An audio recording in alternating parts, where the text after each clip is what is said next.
गुवाहाटी की नीलाचल पहाड़ियों में ना एक ऐसा मंदिर है जिसे सिर्फ पूजा की जगह कहना शायद सही नहीं होगा। ये तो ब्रह्मांड की शक्ति का एक जीता जागता केंद्र माना जाता है। कामाख्या, एक ऐसा नाम जिसमें रहस्य है, शक्ति है और तंत्र साधना की गूंज है। तो चलिए आज इस रहस्य की परतों को एक एक करके खोलते हैं। अच्छा, कभी सोचा है कि कामाख्या में ऐसा क्या है?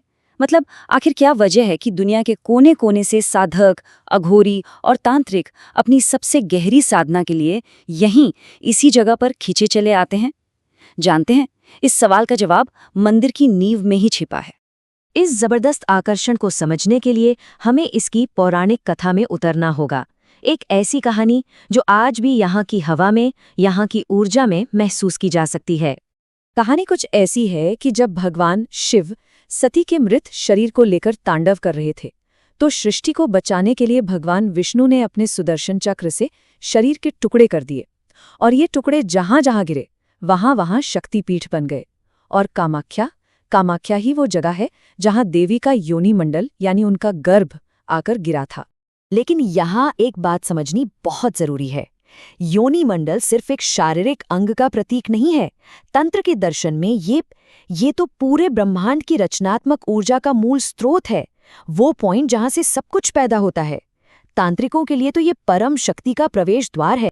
हर साल एक ऐसा समय आता है जब इस मंदिर की ऊर्जा अपने चरम पर पहुंच जाती है। एक ऐसी घटना जो विज्ञान और आस्था के बीच की महीन सी रेखा को भी मिटा देती है। हम बात कर रहे हैं अंबुबाची मेले की। जरा सोचिए, एक ऐसी मान्यता जहां धरती माँ को, देवी को एक जीवित स्त्री के रूप में देखा जाता है जो खुद मासिक धर्म से गुजरती है। तांत्रिकों के लिए यह समय सृजन की ऊर्जा का सबसे बड़ा उत्सव है और अपनी साधना को सिद्ध करने का सबसे शक्तिशाली मौका भी। अब देखिए, यहाँ असलियत और रहस्य कैसे एक दूसरे में घुल मिल जाते हैं। एक तरफ मंदिर के दरवाजे 3 दिन के लिए बंद कर दिए जाते हैं और तांत्रिक गुफाओं में अंधकार साधना करने लगते हैं, और दूसरी तरफ पास बहने वाली ब्रह्मपुत्र नदी का पानी लाल हो जाता है। अब वैज्ञानिक कहते हैं कि ये नदी के तल में मौजूद आयरन से भरपूर मिट्टी की वजह से होता है, लेकिन भक्तों के लिए ये देवी का रजस्वला होना है, और तांत्रिकों के लिए, उनके लिए ये धरती की उर्वरता का वो प्रतीक है जो उनकी सिद्धियों को जागृत कर देता है। और इस रहस्यमयी उत्सव की शक्ति इतनी जबरदस्त है कि अंबुबाची मेला तांत्रिक समुदाय का कुंभ मेला बन जाता है। आप कह सकते हैं कि ये तांत्रिकों का दुनिया में अपनी तरह का सबसे बड़ा जमावड़ा है, जो इस जगह की अहमियत को और भी बढ़ा देता है।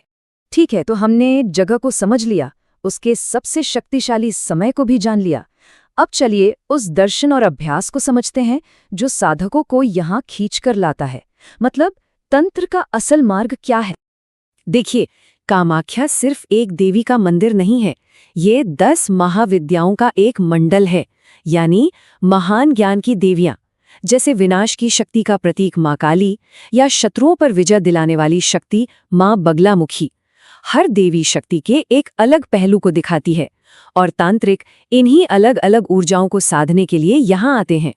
तो सवाल ये है कि तांत्रिक अपनी सबसे मुश्किल साधनाएं यहीं क्यों करते हैं? माना जाता है कि इस जगह की जो ऊर्जा है ना, वो एक एम्पलीफायर की तरह काम करती है। ये मंत्रों की शक्ति को कई गुना बढ़ा देती है, और शायद इसी वजह से शव साधना जैसी सबसे गूढ़ और चरम साधनाओं के लिए साधक इसी जगह को चुनते हैं, क्योंकि यहाँ सफलता की संभावना बढ़ जाती है। तंत्र को लेकर बहुत सारी गलतफहमियां हैं, है ना? अक्सर लोग इसे कोई काला जादू या टोना टोटका समझ लेते हैं, लेकिन इसका असली दर्शन वो बिल्कुल अलग है। तंत्र कोई जादू टोना नहीं है, बल्कि ये तो शरीर को ब्रह्मांड की ऊर्जा के साथ एक लय में लाने का एक गहरा आध्यात्मिक विज्ञान है। अगर हम तंत्र शब्द को ही तोड़कर देखें तो इसका मतलब खुद ब खुद साफ हो जाता है।